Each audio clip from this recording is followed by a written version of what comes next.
Hello good morning students. आज हम start करेंगे एक्सरसाइज 8.2 का फर्स्ट क्वेश्चन का फोर्थ पार्ट। जैसा कि कल प्रीवियस वीडियो में तुमने फर्स्ट के थर्ड पार्ट को कंप्लीट कर लिया था, तो नाउ आज हम फोर्थ और फिफ्थ पार्ट देखते हैं इसका भी। ठीक है, पहले यहां पे देखो फोर्थ पार्ट में क्या करता है, अगर तुमने टेबल बनाई होगी प्रीवियस वीडियो की हेल्प से तो तुम्हें इजीली क्वेश्चंस हो जाएंगे। ठीक है, तो उस टेबल को मैंने जब भी बोला था आज भी बोल रहा हूं, दोबारा की दो बार बना के देख लेना नोटबुक में, प्रैक्टिस के लिए वो सिर्फ। ठीक है, अब देखो sin 30 plus tan 45 minus cosec 60 divide करके sec 30 plus cos 60 plus cot 45। अब यहाँ पे सिर्फ वैल्यू पुट करनी है, उसके बाद क्या करना है, जो सिंपली एलसीएम लेना आना चाहिए और इसके अलावा कुछ है ही नहीं। ठीक है, एलसीएम के अलावा कुछ नहीं है क्वेश्चंस में। यहाँ पे देखो sin 30 की वैल्यू देखो टेबल में 1/2, tan 45 1, तो मैंने 1 के नीचे 1/1 लिख दिया।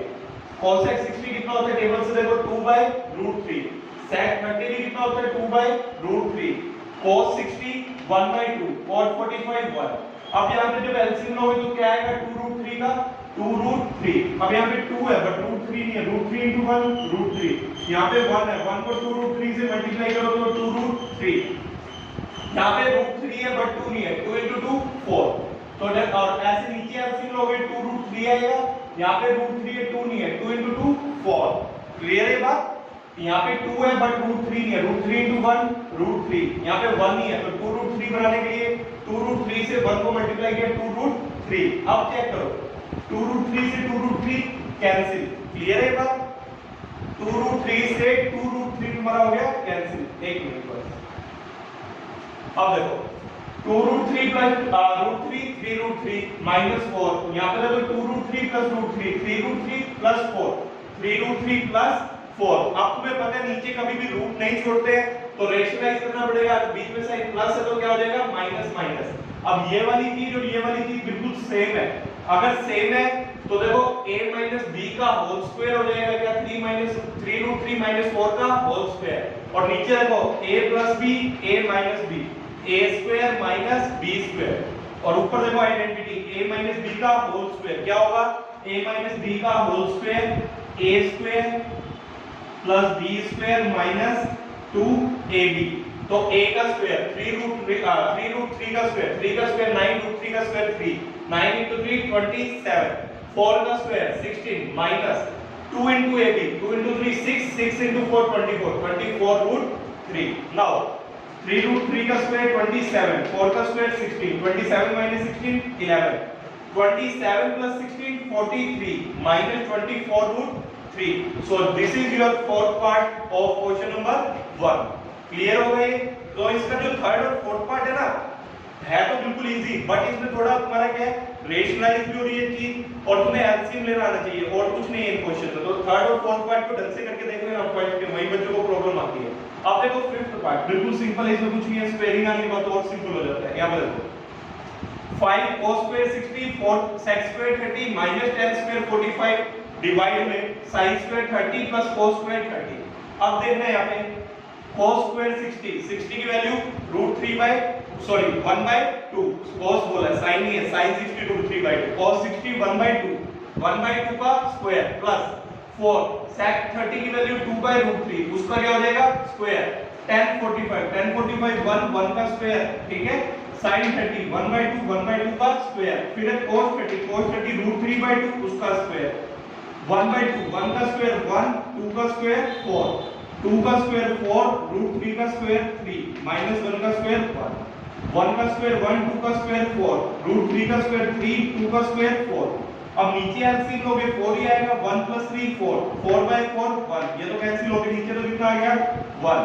अब ऊपर देखो 5 × 1 5/4 4 × 4 16 16/3 -1। अब एलसीएम क्या आएगा 4 और 3 का 12। ये तो अब खत्म हो गया, डिवाइड वाला तो नीचे बना गया, ये तो खत्म। 4 और 3 का 12 4 3 जा 12 3 × 5 15 3 4 जा 12 4 × 16 64। यहाँ पे 1 है, 12 बनाना तो 12 × 1 12 15 + 64 79 79 - 12 67। तो आंसर क्या आ गया 67/12। तो ये था तुम्हारा first 5 parts of your first question of exercise 8.2। Now we start question number 2 of exercise 8.2।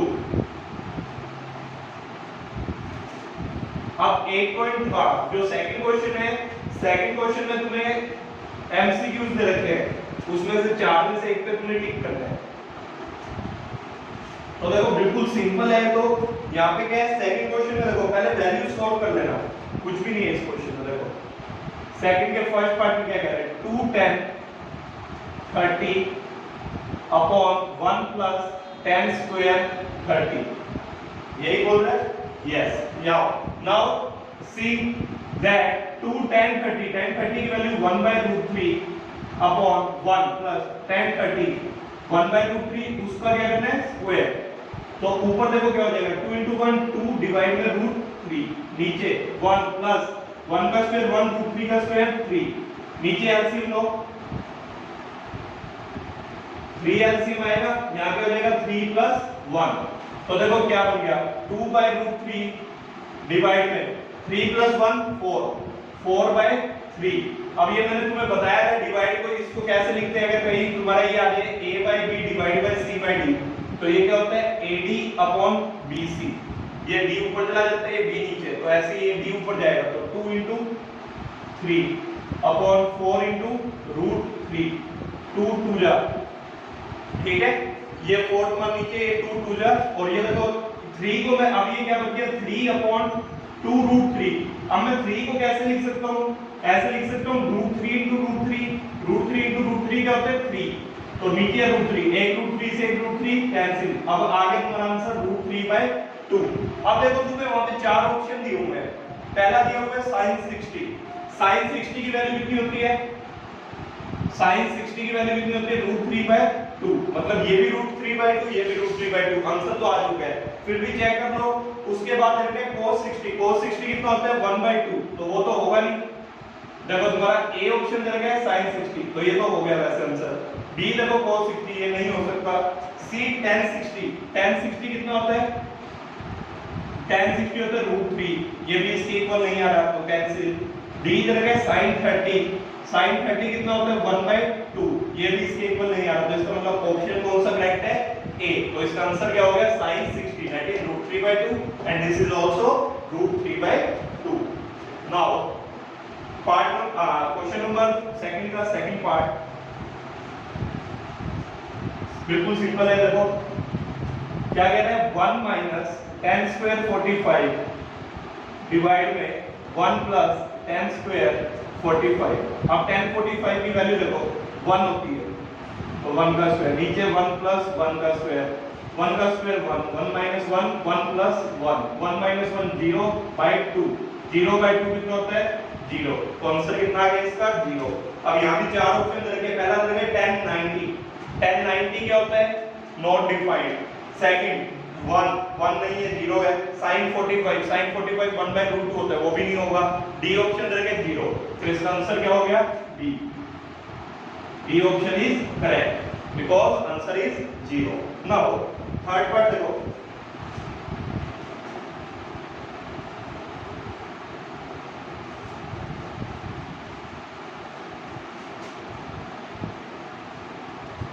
Third part में तुम्हें क्या लग रहा है, sin 2a is equal to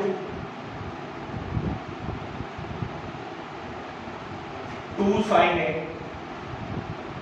अब ये कह रहे हैं, ये बताओ ये वाली चीज इसके इक्वल कब हो सकती है, ये कब बात ट्रू है, जब sin 2a इक्वल होगा 2 sin a की, ये बात कब ट्रू है। अब उसके लिए उसने 4 ऑप्शन दिए हैं।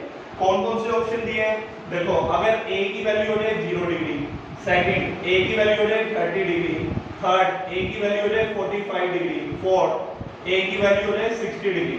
तो अब यहां पे देखो, पहले तुम a की जगह 0 पुट करो, when a is equal to 0 degree, तो sin 2a, sin 2 into a की जगह 0, 2 sin a, 2 sin a, sin 0 degree. अब यहां पे देखो 2 into 0 डिग्री 0, तो sin 0 डिग्री, 2 into sin 0। अब यहां पे देखो sin 0 डिग्री की वैल्यू क्या होती है, कितनी होती है 0, sin 0 कितना होता है 0 और ये 2 sin 0 0 तो 0 2 into 0 0 तो लेफ्ट हैंड साइड इक्वल आ गई क्या राइट हैंड साइड के। इसका मतलब जो तुमने क्वेश्चन में तो क्या पूछा था, ये कब ट्रू होगी चीज, तो ये कब ट्रू हो रही है चीज जब a की वैल्यू कितनी रख रहे हैं हम 0 डिग्री। आप कहीं भी दिमाग में आ सकता है सर हो सकता है ये 30 के लिए भी आ जाए, तो चेक करके देख लो sin 30 के लिए when तुम्हारा आंसर तो आ चुका है 1 when a is equal to 30 degree, क्योंकि एमसीक्यू टाइप है तो हम इस अप्रोच से चलते हैं, ठीक है। तो अब यहां पे देखो a की जगह 30 रखोगे तो 2 into 30 sin 60, 2 into sin a सिर्फ sin 30। अब sin 60 की वैल्यू होती है √3/2, 2 sin 30 कितना होता है 1/2, 2 से 2 कैंसिल 1, √3/2 1 के इक्वल होता है क्या, नहीं होता। So this condition not possible. ऐसे sin 45 रखोगे जब भी नहीं होगा 60 के लिए भी नहीं होगा, ठीक है। तो इसका मतलब आंसर तुम्हारा क्या है point part. Clear. Now fourth part पे आ जाओ।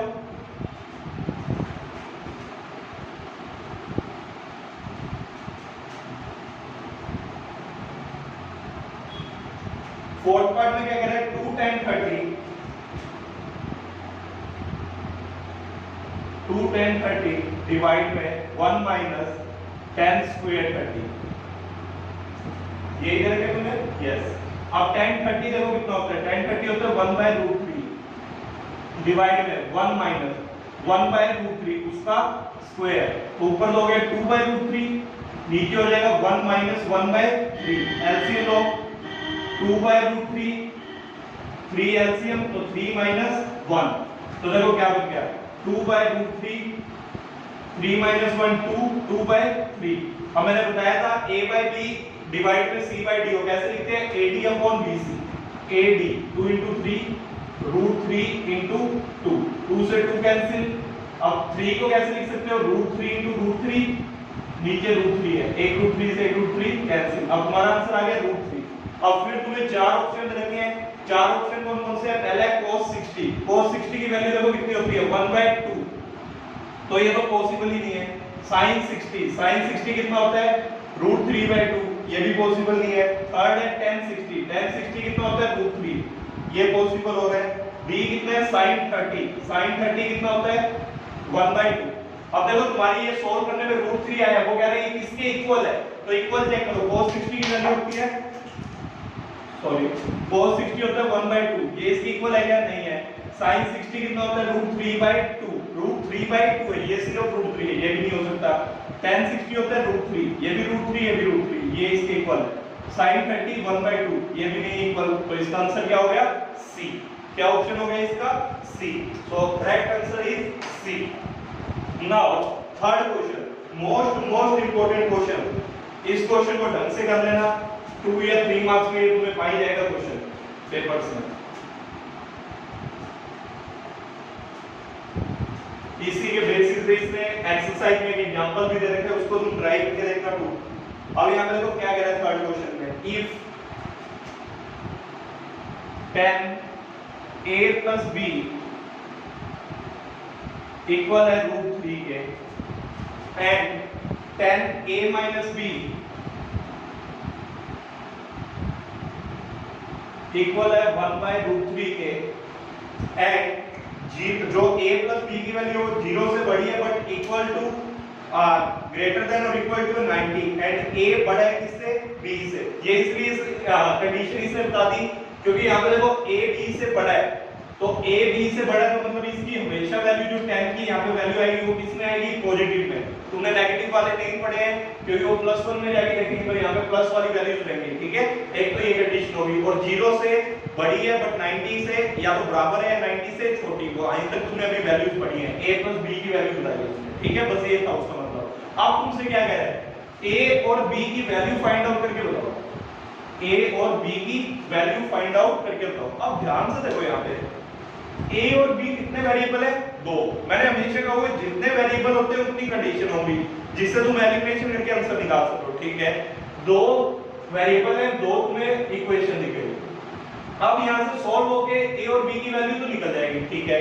बट तुम एक चीज चेक करो, जब तक मैं इसे tan को यहां से कट ना कर दूं जब मतलब यहाँ पे 10 है तो यहाँ पे भी कुछ ऐसा करूँ कि 10 बन जाए, जिससे 10 से 10 कैंसिल हो जाए और a प्लस b की कोई वैल्यू आ जाए कांस्टेंट। ऐसे यहाँ भी 10 है तो यहाँ भी मैं 10 बनाता हूँ, कुछ 10 से 10 कैंसिल हो जाए, a माइनस b की वैल्यू कुछ आ जाए, जिससे फिर दोनों को क्या कर दूं एलिमिनेशन, तो a और b की क्या आ जाएगी वैल्यू इजीली। तो इन क्वेश्चन में देखना ऐसे ही करना है, जब भी तुम्हारा a और b की वैल्यू निकालनी हो आगे ऐसे कुछ 10 दे रखा हो तो पहले क्या करो, जो दूसरी साइड है वहां पे सेम फॉर्म बनाने की कोशिश करो। जैसे देखो पहली इक्वेशन में देखो 10a प्लस b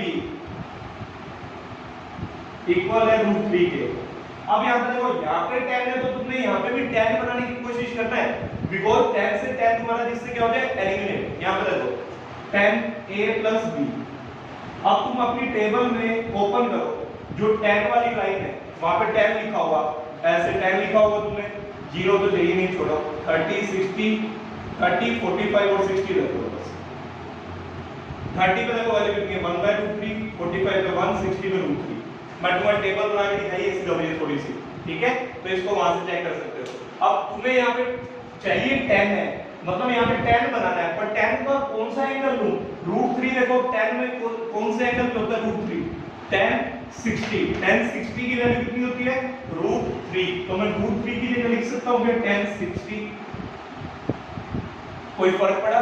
नहीं पड़ा। व्हाई? बिकॉज़ √3 की वैल्यू किसकी होती है 10 60 की। अब देखो 10 से 10 कैंसिल, अब कैंसिल करने की बजाय डायरेक्ट कैसे लिखा करो, this implies a plus b is equal to 60 degree, equation number 1। Similarly यहां पे आ जाओ सेकंड में 10a minus b इक्वल रहेगा 1/√3। अब मैंने कहा यहाँ पे 10 है तो यहाँ से भी 10 एलिमिनेट करना है, जिससे ऐसी इक्वेशन बन जाए। अब यहाँ पे 10 है तो यहाँ भी क्या बनाओगे 10, तो यहाँ पे भी 10 बनाने की कोशिश करोगे, तो 10 वाली टेबल के 10 वाले उसमें चले जाओ कॉलम में, रो में, तो 10 वाले रो में 1/√3 देखो किसकी वैल्यू है 10 30 की, तो यहाँ पे 1/√3 की जगह मैंने लिख दिया 10 30। This implies a plus b किसके इक्वल हो जाएगा 30 degree, equation number 2। Equation number 2। अब 1 और 2 को क्या कर दो एलिमिनेट। a plus b किसके इक्वल था तुम्हारा, सॉरी यहाँ माइनस है, a plus b किसके इक्वल था 60, a minus b किसके इक्वल है 30। अब एलिमिनेशन में क्या होता है sign change, minus plus minus, ये cancel, b plus b 2b, 60 minus 30 30, ये 2 मल्टीप्लाई में इधर जाके डिवाइड, 30/2 50। अब इसको b की वैल्यू को फर्स्ट इक्वेशन में पुट कर दो, a plus b कितना था 60, बिकॉज a plus b 60 था, b की जगह 15 पुट करो, 15 प्लस का इधर जाके माइनस, 60 minus 15 45, तो a की वैल्यू कितनी आ गई तुम्हारी 45 डिग्री। तो ये इंपॉर्टेंट क्वेश्चन है, इसको ध्यान रखना, ढंग से कर लेना। अब मैं बता दूं तुम्हें एक एग्जांपल दे रखे तुम्हारा तो उसमें बुक में एक्सरसाइज ऐसे 8.2 स्टार्ट करोगे उससे पहले पेज पे तुम्हें एग्जांपल दे रखे हैं, वहां पे एग्जांपल में साइन और कोस दे रखे हैं, वहां पे शायद ऐसा कुछ दे रखे sin a plus b equal to 1/2 और cos a minus b equal to √3/2। Value check कर लेना, ये ऊपर नीचे हो सकती है, ठीक है। अब तुम्हारा मेन काम क्या है a plus b लाना। अगर यहाँ पे sin है तो यहाँ भी sin बनाओगे। अब sin वाली टेबल में जाओ, 1/2 वैल्यू किसकी होती है 30 की, तो यहाँ पे कितना आ जाएगा a plus b equal to 30, ऐसे √3/2 चेक करोगे, ठीक है। तो √3/2 कितना होता है, वो भी 30 होता है, तो a minus b की वैल्यू भी कितनी आ जाएगी 30। ये अब cos है तो यहाँ पे cos वाली टेबल में जाके देखना, कभी सोचो सर ने यहाँ दोनों सेम वाले कराए तो सेम ही लेते हैं, ऐसा कुछ नहीं है। अगर यहाँ sin है तो यहाँ भी sin, यहाँ cos है तो यहाँ भी cos वाला होता है, ठीक है। तो ट्राई करके देखना, एग्जांपल इजी हो जाएगा। Now question number 4।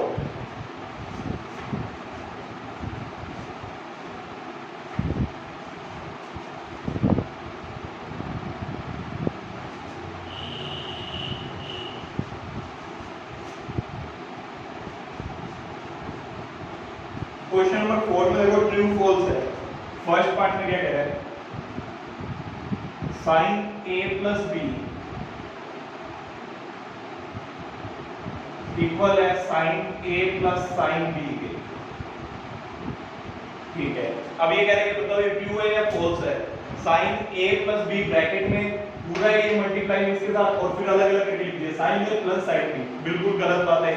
कैसे गलत है, यहाँ पे देखो, तुम क्या करो, हमें क्या पता सर गलत है सही, तुम एंगल लेके देखा करो हमेशा, ए की, और ऐसे एंगल लिया करो जो तुम्हें पता हो, जैसे मैं 30 और 60 लेता हूँ, 30 की भी वैल्यू पता है, 60 की भी, और 30 + 60 90 होता है, उसकी भी वैल्यू पता है, ठीक है। तो ऐसे लेना है, तो यहाँ पे ए मैंने 30 ले लिया, लेट करो, बी ले लिया मैंने 60, तो देखो क्या हो गया, sin 30 + 60, पहले लेफ्ट हैंड साइड देखो, sin 30 + 60 कितना हो गया, sin 90, sin 90 की वैल्यू देखो कितनी होती है 1, तो लेफ्ट हैंड साइड तो आ गई 1। अब राइट हैंड साइड को सॉल्व करो, sin a + sin b, sin a कितना लिया 30, sin b कितना लिया sin 60, b 60, sin 30 की वैल्यू 1/2, 60 की √3/2, एलसीएम लोगे 2 तो ये आ गया 1 + √3। अब चेक करके देखो, ये वाली वैल्यू और ये वाली वैल्यू सेम है क्या, 1 से ये तो बहुत ज्यादा होगी, 1 + √3/2 आ गया, ठीक है। तो अब इसमें तो आ गई 1 से वैल्यू ज्यादा ही आ रही है दूसरे को, और ये 1 के इक्वल है, so left hand side is not equal to right hand side, hence ये स्टेटमेंट क्या हो गई, false. Clear. Now second paragraph, value of sin theta increases as theta increases, ये बात तो करेक्ट ही है। देखो कैसे, टेबल से भी देख सकते हो इसको, sin थीटा की वैल्यू वो कह रहा है, जैसे जैसे थीटा इंक्रीज होता है sin थीटा इंक्रीज होता है, तो देखो sin थीटा 0 30 45 60 90, 0 पे 0, 1/2 1/√2 √3/2 और 1, जैसे जैसे थीटा, दूसरे स्टेटमेंट क्या बोलिए सेकंड पार्ट में, the value of sin theta increases as the theta increases, जैसे जैसे एंगल बढ़ रहा है वैसे वैसे तुम्हारी sin थीटा की वैल्यू भी क्या होती है, इंक्रीज। करेक्ट स्टेटमेंट है, चेक करके देखो, 0 डिग्री पे 0, 30 पे 1/2, 1/2 को जब सोल्व करोगे 0.5 आएगा, वो sin 45 1/√2, जब इसको भी सोल्व करोगे 0.5 से बड़ी वैल्यू आएगी, ठीक है।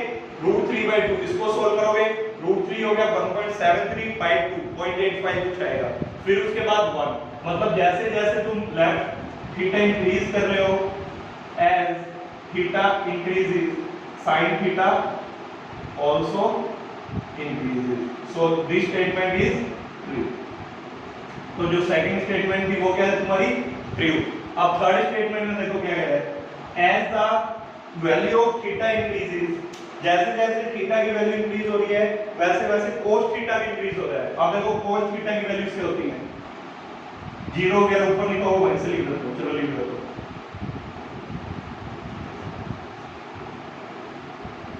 cos 0 1, 60 √3, 30 √3/2, 1/√2, 1/2 0। अब यहाँ पे देखो, जैसे जैसे थीटा इंक्रीज हो रहा है तो cos थीटा की वैल्यू इंक्रीज हो रही है डिक्रीज, पहले 1 थी, 1 से जाते जाते कितनी हो गई 0, तो ये क्या हो रही है, decrease. As theta increases value of cos theta decreases, so this statement is false. उसने कहा था कि इंक्रीज, जैसे जैसे थीटा इंक्रीज होगा cos थीटा भी इंक्रीज होगा, बट यहाँ पे क्या हो रहा है, जैसे जैसे थीटा इंक्रीज हो रहा है cos थीटा की वैल्यू क्या हो रही है, decrease, therefore statement is false. Now fourth part में आ जाओ,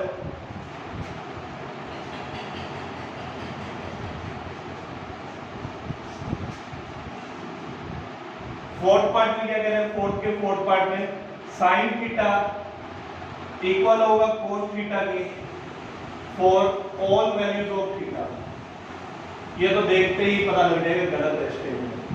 कह रहा है कि हर एक थीटा की वैल्यू के लिए sin थीटा और cos थीटा आपस में इक्वल होते हैं। अब ध्यान से देखना, जब तुमने sin थीटा का बनाओ टेबल और cos थीटा का 0 30 45 60 और 90, 0 पे ये होता है 0, ये 1, ये होता है 1/2, ये √3/2, ये 1/√2, 1/√2, ये हो गया तुम्हारा √3/2, ये हो गया 1/2, ये 1, ये 0। अब देखो उसने क्या कहा है, अब कई बच्चे कहेंगे सर देखो ये तो रहे इक्वल, 45 के लिए sin 45 भी 1/√2 होता है, cos 45 भी 1/√2। अब ध्यान से पढ़ना उसने स्टेटमेंट क्या बोला है, उसने कहा है sin थीटा और cos थीटा इक्वल होते हैं for all values of theta, हर एक वैल्यू पे, मतलब 0 पे भी आपस में इक्वल है, 30 पे भी आपस में इक्वल है, 60 पे भी, 90 पे भी। ऐसा हो रहा है क्या, सिर्फ एक वैल्यू पे इक्वल है, वो कौन सी वैल्यू है 45, not on the 0, not on 30, 30, not on 60, not on 90. So this statement is also incorrect. That is false statement. तो तुम लिख सकते हो this statement is false because sin theta is equal to cos theta for only theta is equal to 45 degree. ठीक है, और किसी भी जो एंगल है उन पे सब पे क्या है, not equal. Now fifth part क्या है, cot A.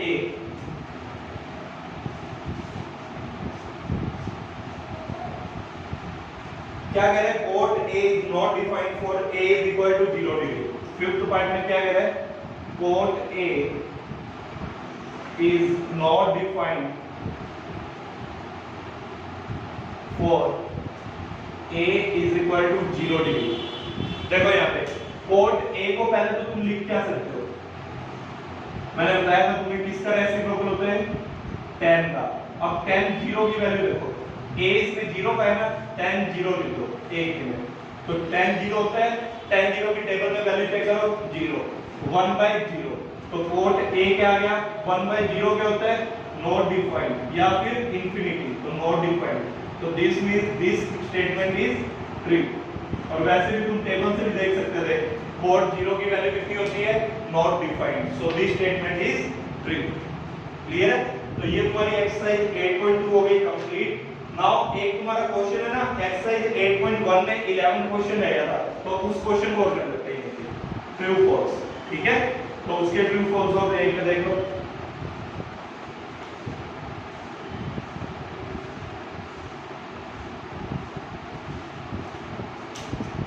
यहाँ पे देखो क्या कह रहा है, the value of tan A is always less than 1. जो tan A की वैल्यू है वो हमेशा कम होती है किससे, 1 से. ये बात सही है गलत है, ये तो वैसे भी तुम टेबल से भी देख सकते हो. tan की जब वैल्यू लिखोगे, पहली तो आती है 1/√3 जो 30 डिग्री पे, 45 पे होती है 1, और tan 60 कितना होता है, √3. √3 की वैल्यू क्या होती है, 1.73. तो मतलब जो tan A की वैल्यू है वो 1 से बड़ी भी हो सकती है और छोटी भी. तो ये स्टेटमेंट गलत हो गई कि उसने क्या बोला, the value of tan A is always less than. उसने लिखा है जो tan A की वैल्यू है वो लेस देन होती है 1. ऑलवेज, ऑलवेज लिख दिया, हमेशा 1 से कम होती है. बट ये गलत है statement. This statement is false. Why, because जब तुम tan 60 की वैल्यू देखोगे, tan 60 कितना होता है, √3. tan 60 √3 की वैल्यू तुम्हें पता है कितनी होती है, 1.73. That is greater than 1. So this statement is false. Now second statement पे आ लो. सेकंड स्टेटमेंट में कह रहा है sec A is equal to 12/5 for some value of angle A. अब एंगल A की कुछ वैल्यू के लिए sec A की ये वैल्यू हो सकती है क्या. सबसे पहले तो sec A का फॉर्मूला देखो. sec होता क्या है, PBB, पंडित बद्री प्रसाद हर बोले. ठीक है, sec हो गया ये h/b. sec थीटा का फॉर्मूला क्या हो गया, h/b. ठीक है, h, ये h है, ये b मान लो, ये b हो गया. ठीक है, तो h/b. अब h कह रहा है वो 12 हो जाए और b कितना हो गया, 5. तो ये पॉसिबल है क्या, यस ये पॉसिबल है. हाइपोटेन्यूज हमारे ट्रायंगल की सबसे लॉन्गेस्ट साइड होती है. बेस कुछ भी हो सकता है, बेस उससे छोटा होना चाहिए, वैल्यू तो कुछ भी हो सकती है. तो इसकी वैल्यू ये पॉसिबल है 12/5. बिकॉज़ h/b फॉर्मूला है इसका, h/b फॉर्मूला तो h 12 हो सकता है, b भी 5 हो सकता है. उसने ये नहीं लिखा कि यहाँ पे a की वैल्यू 0, 30, 45, 60, कोई भी वैल्यू के लिए पूछा है, सम वैल्यू कुछ भी हो सकती है वैल्यू. तो अब ये जरूरी नहीं है तुम सोचो कि हमारी टेबल में तो आई नहीं था 12/5, उसके लिए नहीं बोला, सम वैल्यू. तो ये पॉसिबल है या नहीं, यस पॉसिबल. बिकॉज़ जो sec की वैल्यू होती है वो 1 से हमेशा क्या आती है, greater than 1. So this condition is true. ये इससे चेक करना चीज को. sec की फॉर्मूला है h/b. h तुम्हारा 12 हो सकता है, b 5. तो उसी के अकॉर्डिंग p निकल जाएगा. जैसे 144 - 25 तुम्हारा आ जाएगा 119. तो ये रहेगा तुम्हारा √119. रूट की जगह √119 आ जाएगा. तो p की वैल्यू होगी √119, b 5, h 12. तो अब तुमसे पूछ ले, अगर तुम्हें ये तीन साइड दे रखी है तो तुमसे कोई पूछ ले sec A बताओ, यहाँ पे अगर एंगल होता A तो तुम क्या लिखते हैं sec A को 12/5. तो यही तो चीज बोली थी उसने, किसी वैल्यू के लिए sec A की वैल्यू पॉसिबल है कि 12/5. अगर ये लिखा होता, अगर तुमसे कहता sec A 5/12 है, तो ये बताओ अब ये कंडीशन पॉसिबल है क्या? अब sec की देखो फॉर्मूला क्या होता है h/b, इसका मतलब h हो गया 5, b हो गया 12। ये पॉसिबल ही नहीं है कि h छोटा हो जाए बेस से, क्योंकि h हमेशा लॉन्गेस्ट साइड होती है किसकी? तुम्हारी पाइप जो ट्रायंगल होता है, तो ट्रायंगल की लॉन्गेस्ट साइड है तुम्हारी h। अगर h लॉन्गेस्ट साइड है तो h छोटा हो ही नहीं सकता, तो इसलिए 5/12 कंडीशन सेटिस्फाई नहीं करेगी, 12/5 कट जाएगी। ठीक है, नाउ थर्ड पार्ट पे आ जाओ। इस पार्ट को ढंग से समझना, इसको मैं बताता हूं, ये पूरी चीज समझाता हूं मैं क्या है। देखो उसने क्या कहा है, cos A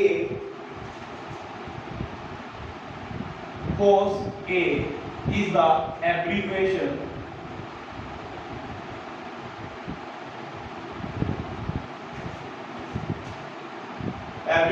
used for the cosecant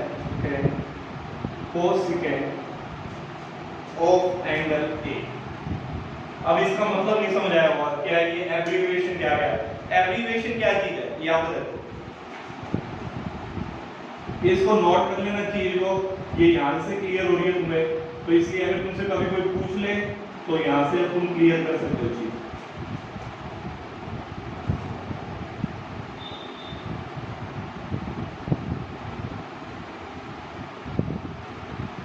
यहां पर देखो, अब तुम्हें कभी भी है ना, जो अब जैसे तुम cos A लिखते हो, अभी cos A एब्रिविएशन का मतलब क्या है? एब्रिविएशन का मतलब है किसी चीज को संक्षेप में लिखना, मतलब छोटा करके लिखना।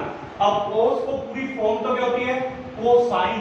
इसका नाम क्या होता है? जो तुम साइन लिखते हो, साइन को सिर्फ कितना लिखते हो? sin, कितना। अब जब भी तुमसे कोई पूछे साइन किसका एब्रिविएशन है? इस साइन का, sine का एब्रिविएशन क्या है? साइन। कोसाइन का एब्रिविएशन क्या है? cos। तुम इसको सिर्फ इतना लिखते हो, साइन को पूरे को सिर्फ sin, कोसाइन को सिर्फ क्या लिखते हो? First three word cos। ठीक है, एब्रिविएशन मतलब उसको संक्षेप में करके लिखना। अब इसका पूरा नाम तो है साइन, इसका पूरा नाम है कोसाइन, बट हमने कितना लिखा है इसको? सिर्फ cos। अब इस टेंजेंट को कैसे लिखते हैं? सिर्फ tan। क्या लिखते हैं? tan, सिर्फ स्टार्टिंग के three words. Quote tangent, quote नहीं होता वो, उसका नाम होता है कोट टेंजेंट, उसको क्या लिखते हैं? कोट।